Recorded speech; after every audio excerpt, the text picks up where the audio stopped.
Hey everybody, welcome to Pealed Back's LiveCast Conversations With. As always, I'm your host, Gene, and on this is episode 32 with Shauna Stewart Douglas.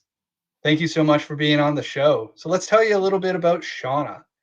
Shauna runs the program Thriving Groups, which is designed to help experts, coaches, and service providers who are struggling to grow engaged and profitable online communities to support their businesses. She teaches her clients to build these thriving communities with no ads, no funnels, and no tech other than just your phone. Through Thriving Groups, you learn how to overcome the three biggest problems that stop experts in their tracks, which are an unclear offer, stagnant growth, and low engagement or no sales process. When she's not doing that, Shauna also has founded Mommble, an online community for moms that grew to support over 20,000 women. And she has worked with some of the world's leading brands in retail, professional sports, and e-commerce. She's been featured in media, including the Huffington Post, FoxNews, CBC, and Upworthy. Most importantly, Shauna is a mom and a wife. Shauna, there's a lot of great things. My words can only do partial justice to all the great stuff you do. Thank you so much for the welcome. That's amazing. And I love your music that you have. I was like dancing. That's amazing. It is almost just as much for me to get pumped up before everything gets going. Yeah, it's fantastic. I love it. So tell us a little bit about, where you're at and how you got here. So you're running Thriving Groups. Tell us the journey that got you thinking about using groups and everything else, and just the power of creating those conversations to actually power your business. Mm-hmm. Absolutely. Well, I know for me, and I think with a lot of entrepreneurs, it has definitely been an evolution. So when I first started in the online community space, I wasn't necessarily thinking that I'd end up here, so many years later. But it started that I started up a group. So I first started communities when my daughter was first born. So that was almost 9 years ago. And I just decided to start a little online space because, of course, as any parent, knows and understands, there's a lot of time when you're just kind of hanging out going, what am I doing? Or middle of the night, like all this other kind of stuff. So I ended up starting a community, and I just became really, really fascinated by what pieces needed to come together in order to make an online community space be able to thrive in a constructive and harmonious and helpful way without devolving into, what online spaces can kind of sometimes do. I mean, most of us are on Facebook or on some kind of particular platform. We all know the thing, don't read the comments. Like, we all know that.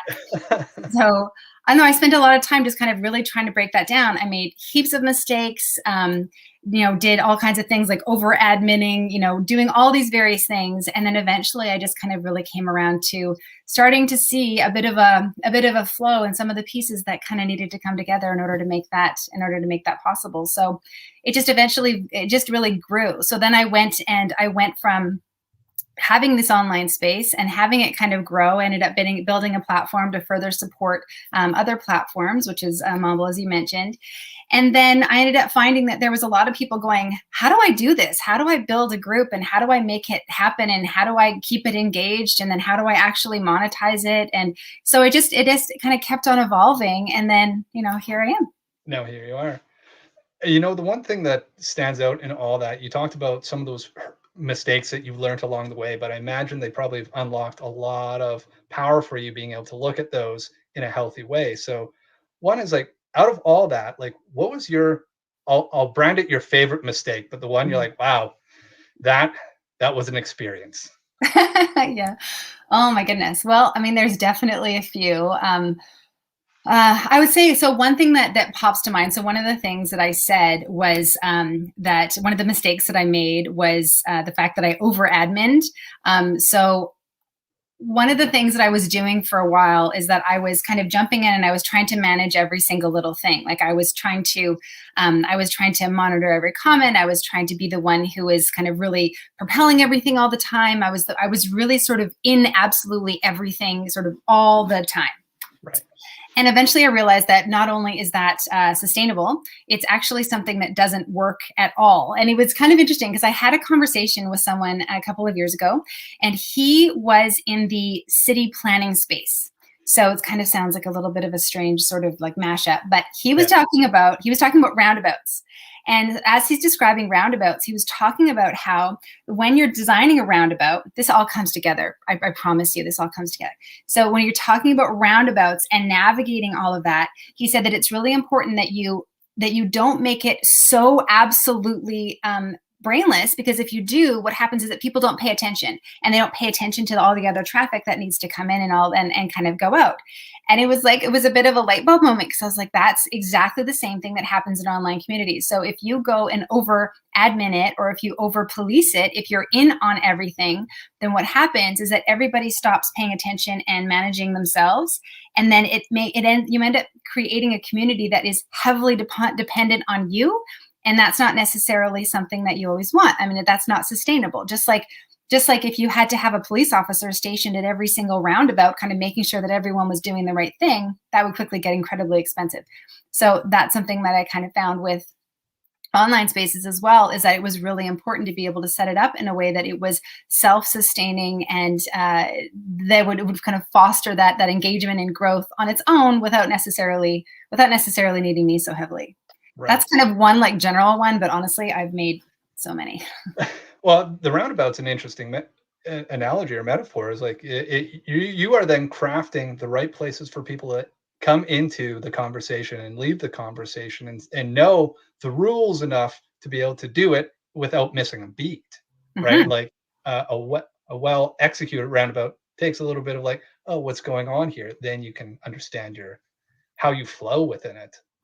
Exactly. And then I think one of the things that's really important about that is that everybody who's participating in that roundabout or in that community is understanding that they have personal accountability within it. So they don't get to kind of outsource that to somebody else to keep them on track or make sure they're doing what they need to do at certain times. They are responsible for their own selves. Right. And so that piece kind of it really translates itself to just so many places, especially any kind of community space, whether it happens to be online or off. If you're talking about families, if you're talking about larger communities, all of those pieces kind of really come back to that personal accountability piece. Right. And that, paying attention to yourself.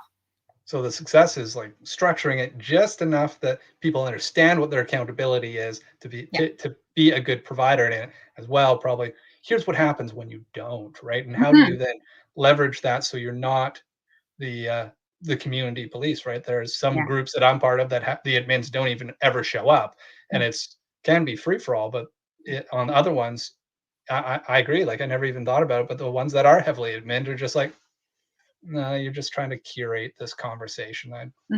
Sometimes you have to let them go a little bit. Yeah. And what I ended up finding, actually, I mean, again, because where I started was in the mom space.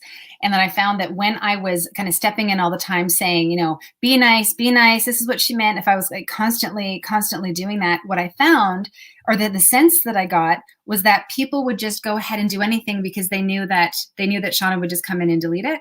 And so rather than kind of checking themselves and kind of, making you responsible for your own stuff, then kind of ended up having an impact.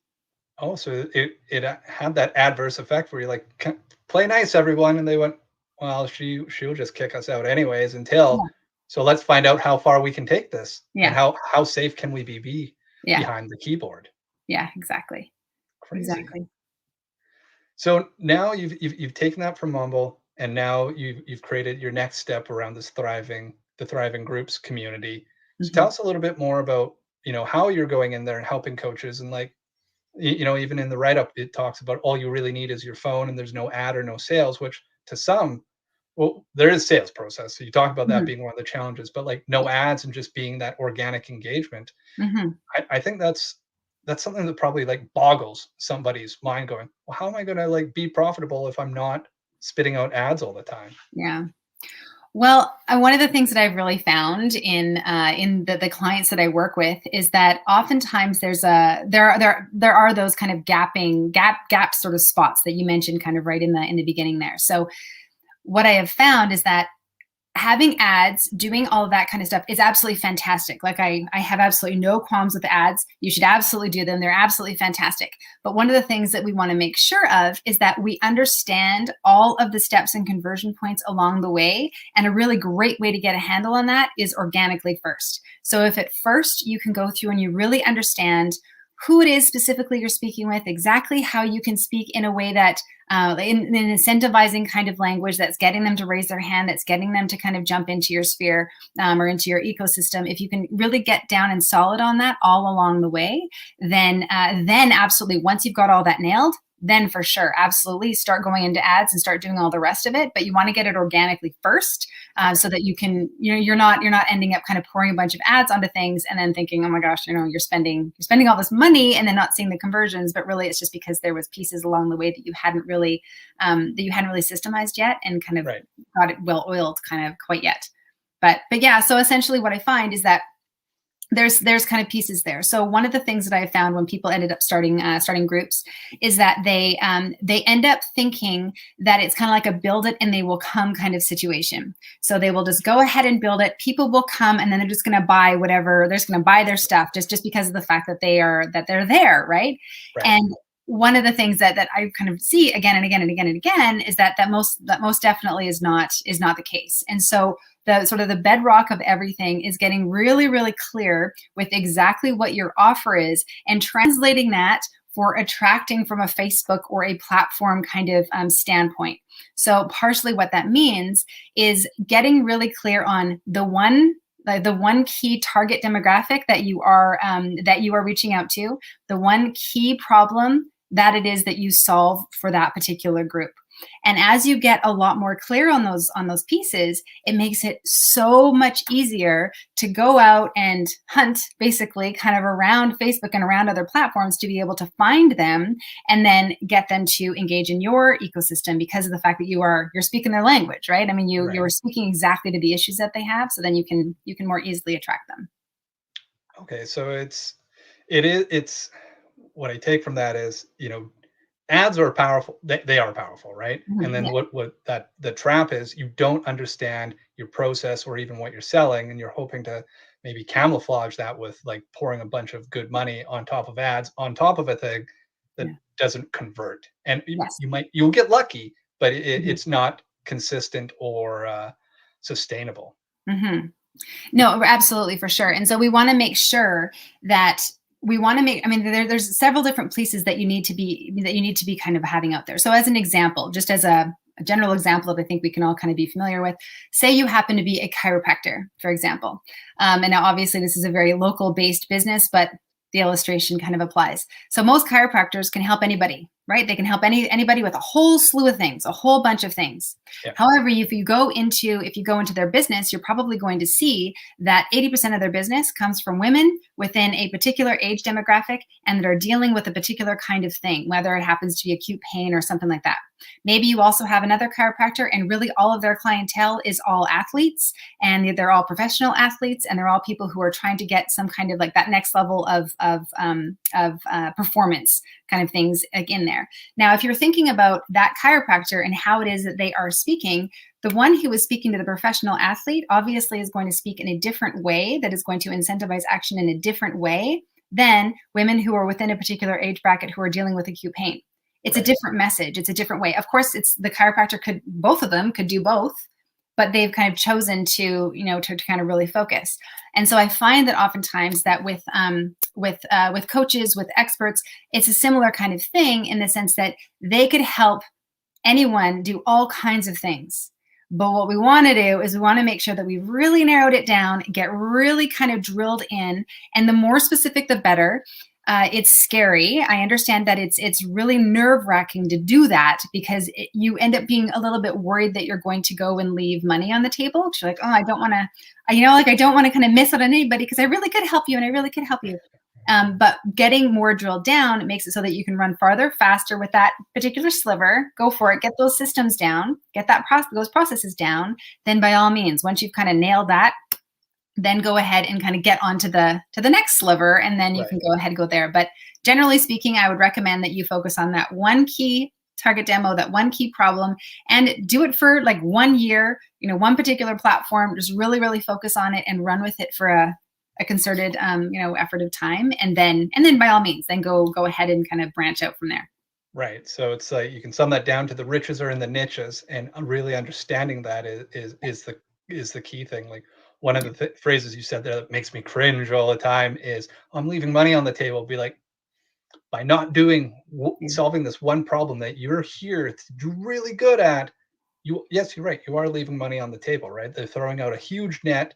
It's got big holes, and all the fish that they actually want to catch swim through it. Maybe once in a while, they'll get caught. They'll get caught.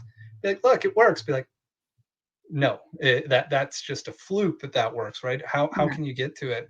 And that's great. That's some actionable things right there. It's like, understand what the problem is that you solve. Understand clearly, like, that one group of people that you can solve it to. Focus on it for a year. Like that's a lot of work just to do that. And if you think you're going to be spreading yourself thin into other areas, that's still a lot of work until you can perfect that and systematize it. So you actually took away one of my other questions is, should they be like, if they can focus on, that chiropractor that can solve two problems, should they be curating two communities? Well, generally, I would recommend that you don't necessarily do that you would focus on the one, just because of the fact that once you start, part of the reason why I love really, really kind of setting those kinds of goals out is that once people dive in and they start to kind of really get into it, all of a sudden this whole world opens up and they go, holy smokes, there's actually a lot just kind of within this. So generally speaking, what I would say is no, let's start with one. Yeah. And then if you're finding that, you've got all this kind of capacity, by all means, start another one. But by that point, they're kind of like, holy doodle, there's all kinds of stuff that I've got to do here anyways. And so the idea of kind of starting another one is not necessarily kind of top of mind. But generally what I would say too is as you're kind of getting this down, I don't want to make light of the fact that it can be really scary to try like niching down. Like, we hear it all the time. We know it's important. And I don't want to ignore the fact that can be a really scary thought, especially when you're, maybe you've had a thriving offline practice. And now suddenly, especially with everything that's happening in the world, you're having to do everything online, and you're realizing that all of the success that you had offline doesn't necessarily translate exactly the way that it did, offline. It's not exactly translating to online. Yeah. So I understand how scary it can be and how difficult it can be. So generally what I want to say to people too is just that as we're getting down and kind of narrowing this down, I'm not saying that you have to figure it out, write it in stone, do it for a year, and then just like live or die by this particular, niche or this group of people for this next year, no matter what you have to do it. At first blush, what we're doing is we're just dating this niche. We're just going to go ahead and we're just going to check things out. We're going to try it out, say for 30 days, for 60 days, just kind of see how things go. We're not jumping into marriage. At the very, write it down on a piece of paper on your sticky note, and you're like, this is it. We're like in for life. We're just gonna date, and so you're just gonna kind of do that for the next couple of months, or month, and then see what kind of traction you get, and then you can kind of move on to the kind of next bit. But the next piece as well, like one of the beautiful things about Facebook groups is that it really gives you an opportunity to be able to kind of run for a bit to see how things land. Because you're going through, you're getting down, you kind of are thinking about who it is that your target demo is. And now you're thinking about, okay, now I need to attract these people into my group. And then I've got to see if I'm actually getting engagement within this space as well. It doesn't take long to be able to start to get a sense of things. Like, again, you don't have to be doing this for 1,000 days to really get a sense. you're building your ecosystem. You've got this little party going on. You've got this ecosystem that you've built within the container of your Facebook group, and you can start to get traction sooner rather than later. You don't have to wait for everything to be perfect before you actually start to make movement. So Right. Although I am saying, yes, the one, and do it for a year and all that other kind of stuff, that is not to say that you should sit back and wait for a year until everything's perfect before you go ahead and jump in. Like, if anyone is listening to this and thinking about starting a Facebook group, but you're like, oh, I'm not really sure what to name it, I'm not really sure what to do, whatever, start it right now, go ahead and like do it right now. This is like your homework now for today. Just start it, and then it'll all come into place. Like, just kind of start moving forward, and done is better than perfect. I love that. It just gets started. And the reality is, just like in my previous tech world, nothing's ever written in stone. It's written in ones and zeros, and we can change that at any time, right? And that's like ties back into your opening story, is that all this came through evolution. And we're not going to sit down and like whiteboard out in like a day or two, like what is going to be this perfect like scenario. You're going to find out, be like, am I sampling the right areas? Am I saying the right things, right? Because if you don't get out there and start asking questions, you're never actually going to get that feedback going, oh, I am right. Like you're either dreaming or you're doing, right? So get out there and find out, can you achieve this? Are you asking, is your perspective as an outsider to their problem the same they have? And all these other things, it just changes and it gets better, right? If you put the work in. Exactly.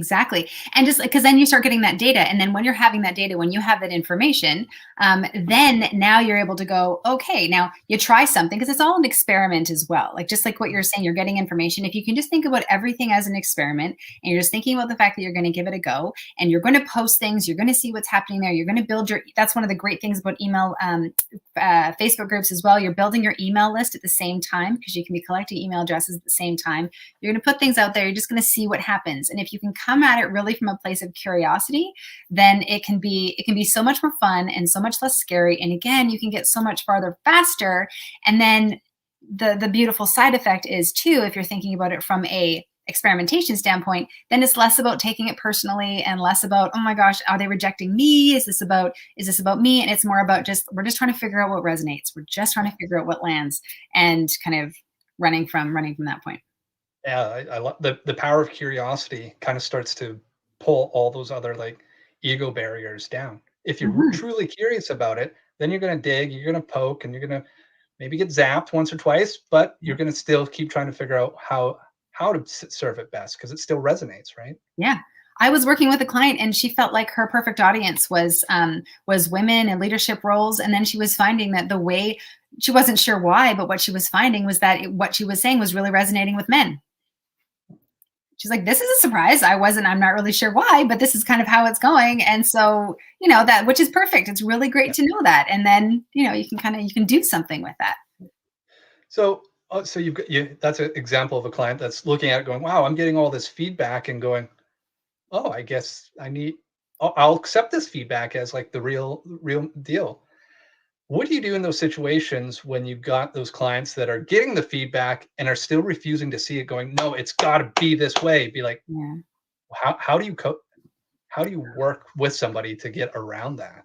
Yeah. Well, I think that there's a couple of different things. And of course, and this is one of those things where it's kind of like, oh, it depends, it depends on the person. I think that sometimes, so one of the thing that I find, that one of the things that I always say about the way that I work is that I am, my approach is generally very practical. And so it's like, these are the practicalities of what you do. These are the kinds of steps. You're going to get very kind of practical feedback and everything. And then what I end up finding is that when we, once you start kind of going, more of the emotional kind of stuff, ends up coming up and everything like that. So sometimes when people are really stuck on wanting to do things in a certain way, then sometimes the way to kind of get it out is to say things like, okay, well, let's just set up some goals. So let's say, like, how are we going to define success for this particular effort? So let's say we're going to go and do, one of the things that I advocate for is making sure that you're doing conversion events kind of thing on an ongoing basis, so that way we're consistently getting warmed up leads to present themselves and kind of say, yes, I'm interested in what you're doing. Somebody say, okay, let's define success. What is this? What does success look like for this? Does this mean that you're going to get, 10 really warm leads out of this effort? Does it mean you're going to get 2? Does it mean you're going to get 0? How many times do we do this when you get 0 engagement that we are going to decide that this was not something that is working? Like what's the kind of decision point? And then sometimes those are the kinds of, like hard and fast kind of things that can help. And sometimes it's a little bit of a conversation. I think that our brains do all kinds of really fascinating and wonderful things to do what it can to keep us safe. And one of the things that sometimes our brains do to keep us safe and small and within the confines of what it is that we do is that it does things to sabotage us. And it does things like making us do things like hit our head into a wall over and over and over again, because the pain of that is more familiar and more safe feeling than, the scariness of some potential, unknown. So sometimes, a conversation around that can be it's like a timely conversation around that can end up being helpful as well, to kind of challenge, like, are you just feeling like, are you really stuck in this direction because it just feels safe, even though it's not working? Or is there something else going on? Right. It's the certainty versus the unknown that can really mess with somebody sometimes. And it's a great point that you bring up, and it's been brought up in other episodes too. Is like our subconscious it's just trying to keep us safe. And it's just trying to be like, this is what you're used to. You want to do something different? I'm going to push back until you tell me over and over, no, this is the right thing we want to be feeling now. Yeah. Absolutely. Absolutely. Because and I think one of the things that ends up coming up quite a bit too is things like, you get stuck and you're kind of thinking, okay, this is familiar. I feel safe here. I feel really safe working with this particular area because this is not an area where I feel like I'm ever going to be shown up. Nobody's going to tell me that I'm a fraud if I'm dealing in this area. Nobody's going to say, oh my gosh, how do you know anything about this? No one's going to say anything about that. Whereas going over here, like, what happens if I get called out? What happens if, like, any of those kinds of stuff? And actually, I had a client a while ago, and one day what we did was she was having a hard time going in a particular direction, and so I was like, okay, let's do this. Worst case scenario. You get shown up and there is a article in the paper about the fact that you totally screwed up and you are a total loser, and let's talk about it. And you're on stage in front of an auditorium of like 500 people. Go. And she was like, and I was like, so is that like as bad as it could possibly get? And she's like, that would be horrifying. I was like, okay, perfect. So let's just go through it. Okay, now I'm a reporter. And like we went through the thing, and by the end she was killing herself laughing, and she's like, okay, that's stupid. That's never going to happen. And I was like, right. So now you're prepared for the worst case scenario. And we're laughing at it. So everything else, you can ride that out. It's about being prepared for it, right? Totally. Yeah. Anything less than that is a piece of cake. And we decided anything less than that was like totally like she can handle that. So it was good. But what an awesome way to shine that light on it, right? Because sometimes those stories are left in the shadow. Those shadows can look super big until you turn the light on. You're like, oh, it's a teddy bear. It's sitting on a chair. It's not actually a monster after all. Exactly. Yeah. So true. So you talked about conversion events and then seeing the traction at it. So there's kind of two things that jump out for me say it's me. I've started a group, and now all of a sudden I've got some people in there and like no one's liking it or no one's commenting it. Should I look at that and go, oh my God, I should quit, or keep going? Like how would I deploy the right amount of patience to go, can I see that people are following? And then does it take some time to start to build that trust for them to engage? Yeah. So there's a couple of pieces in that. And then, so part of this, what we want to break down here is we want to break down, first of all, the kinds of people, like who is it that you're targeting? So there's some expectations that we can, reasonably set. If, for example, you are targeting a group of people where, you really help people who are introverted and you help them in, some particular way, it logically follows that if, that's who you're attracting, chances are there's not going to be as much kind of engagement, quote unquote, that kind of makes you feel good, like likes and comments and like all that other kind of stuff. So that's kind of one way to look at it. But one of the things that I always try to remind people is that growth for the sake of growth is just vanity metrics. Likes and comments, just for the sake of likes and comments, are just vanity metrics. Like if you want to go and get a whole bunch of engagement, I can tell you how to right now. Go ahead and post something and say, there's a couple of ones.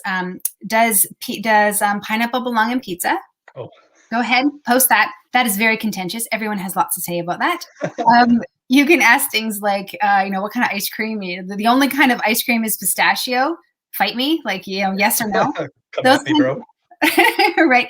Those kinds of things are going to get all kinds of engagement. And that sure feels really great. But obviously, if you're just going ahead and posting that kind of stuff all the time, that's not going to serve your business at all.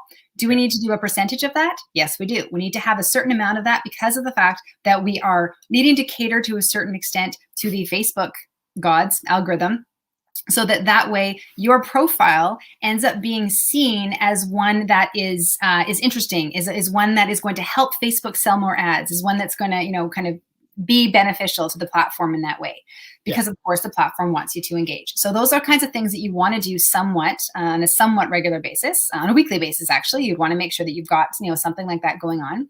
But then we also want to make sure that there's a balance between like the value, the engagement kind of posts, those kinds of things, and then the offer posts as well.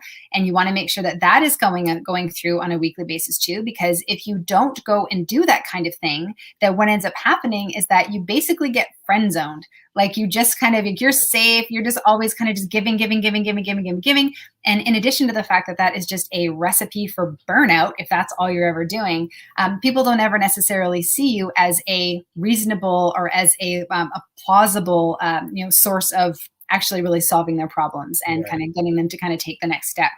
So what we're wanting to do is you're wanting to make sure that you've got these are all kind of layers that you want to have kind of coming together. So we want to be growing your group on a daily basis, because that's something that Facebook sees as a good thing as well. So even if you're adding just a couple of people a day, so that you're kind of adding people there, you want to make sure that you're posting. I recommend that people post between 3 and 5 days a week. So you just kind of get those systems in there, making sure that you've got that mapped out.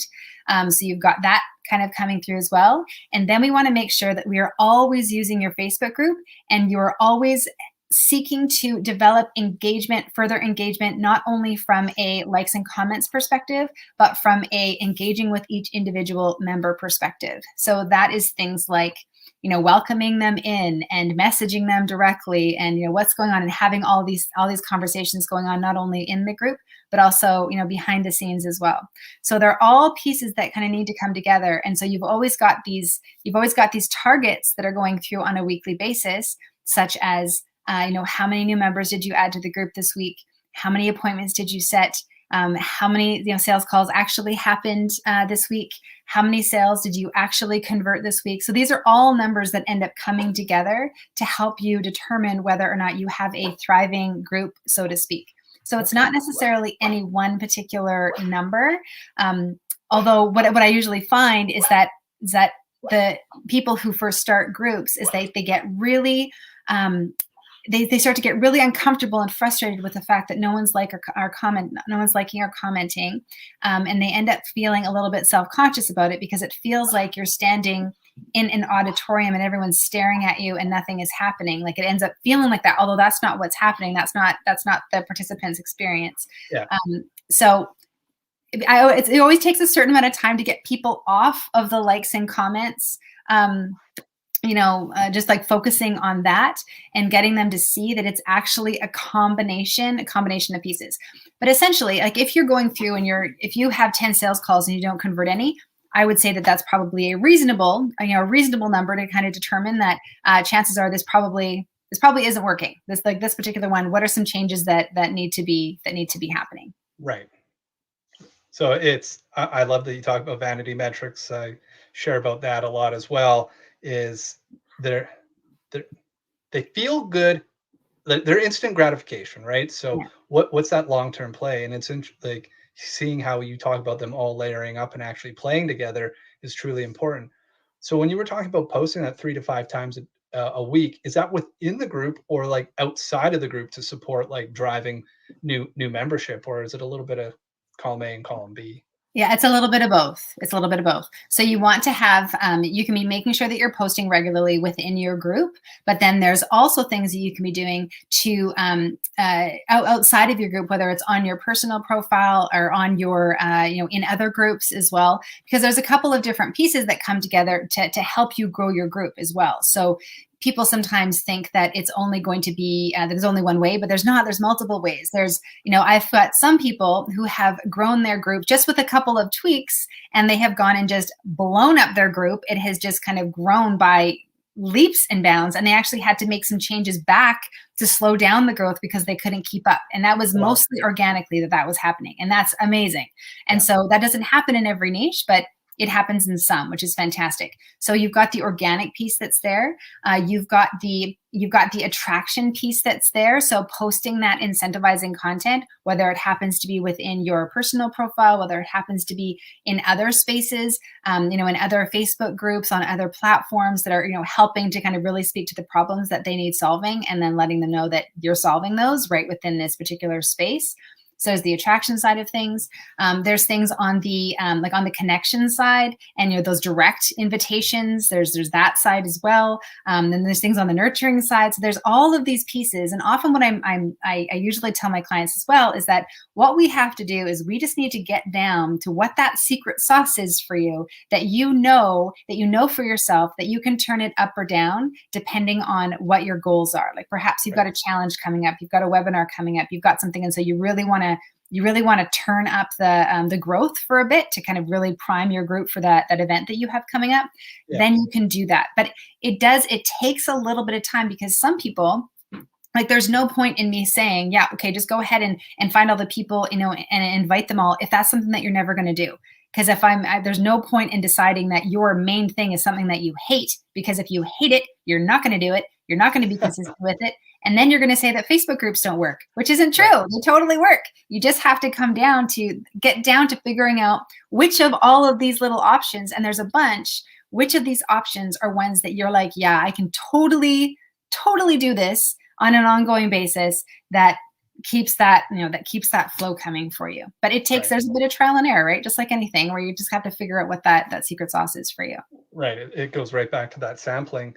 You got to date the actual activities too, right? Because if you don't like it, you won't do it, right? And then that shows up in everything else.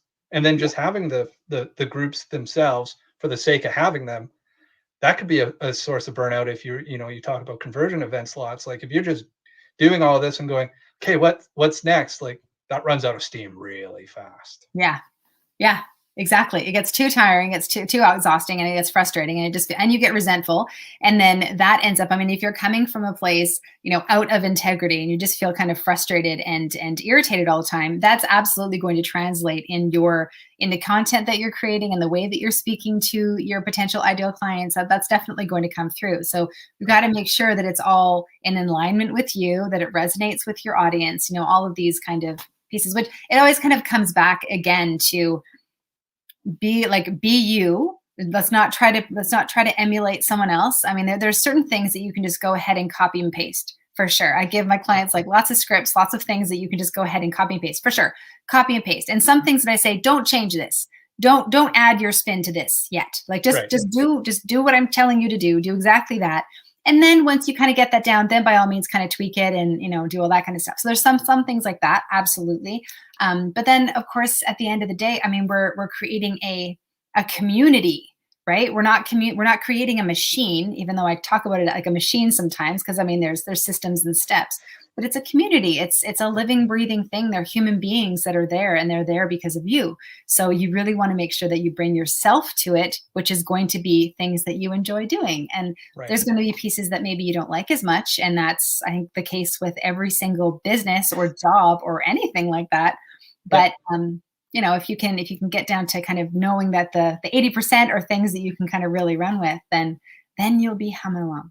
Right. I hear that when you talk about making it a machine and the group, and it's just humans. It's just like you're giving these people an opportunity on learning how to build really powerful, impactful relationships, right? It's not that it's a machine. You're giving them some really clear steps on how to go out and be human to another human, right? I Mhm. think you mentioned in some of our offline chats is like the conversion is in the conversation. Yeah. I thought that was a really powerful statement that you Yeah. made there, and that's really stuck with me over the last few days when you said that. Is like that's the key is you want, and to do that, that has to be a human to human thing. This isn't about you're not a widget. You're not just a pathway to dollars. You have a problem. You've said you've got a problem. And guess what? I have the solution. Let's have a conversation and make sure we can really get this moving. So you don't friend zone me. Mhm. Yeah.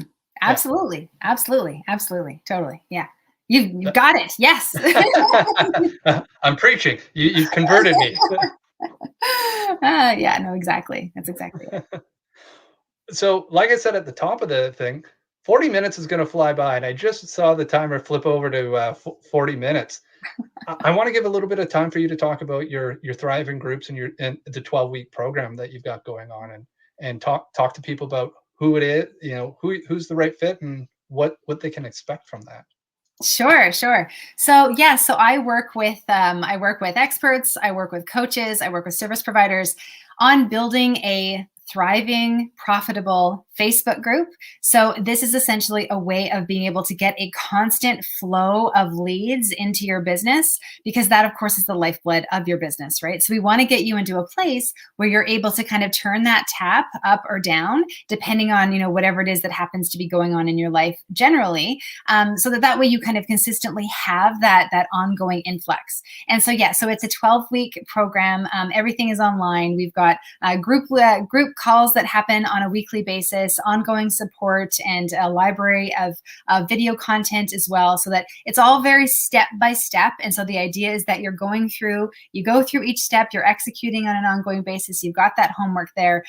You've got input from other people who are going through things at the same time, in addition to, of course, support from me as well, to make sure that you are kind of moving forward, taking those next steps, and getting kind of that ongoing input. So I mean, I think that a lot of us, I've been part of various coaching programs and taking courses and all those kinds of things, and I think that oftentimes one of the drawbacks sometimes of ones that I had experienced was not getting that specific and personal feedback on specifically what you're working on. So in our program, we definitely give lots of feedback to make sure that you are kind of running with information as opposed to feeling like you're going it alone. But Awesome. but yeah, it's fun and it's very actionable. So it's good. That's cool. Is it, anybody can onboard at any time, or is there cohorts, or like is there a next start time? Yeah, no, it's evergreen. So you are, by all means, you can. And I think that you're going to post a link to my messenger link. And by all means, you can just, if you want more information, you can just go ahead and send me a message, and we will get information through to you as well to be able to help you a little bit more. So yeah, you can. We've got ongoing intake. Perfect. I'm just going to drop that in so I've dropped your link to the signing up, but I'll also drop Shauna's link for her messenger here. Yeah, just go ahead, and if you do send me a message, just say groups, and then we'll kick off the convo. All right, reach out for groups with Shauna. Mm-hmm. So now that we've wrapped all that up, I have the one question I ask everybody is, so you hop into a time machine, it goes back 10 years, and you open the door, and you have one piece of advice to give Shauna before you shoot back to the future. What would that be? I would say that my advice to 10 years ago, Shauna, would be to just to be more fearless. Just jump in, take risks, go for it. Get started. Yeah. Love it. That's awesome. Shauna, thank you so much for being on episode 32 of the show today. Really appreciate it. Some incredible amounts of gems to go through and listen to this. And for everybody, there's a lot of practical advice to be taken and remember, your homework is just get it started. Great. And then when you're ready to accelerate it, connect with Shauna. She's going to help you get there. Mm-hmm. Please do. So, yes. So everybody who's been watching, thank you for partaking in the show today. I'm Gene, and remember to find one thing to push yourself towards your goals this week. We'll talk to you all later. Bye. Thank you, Gene.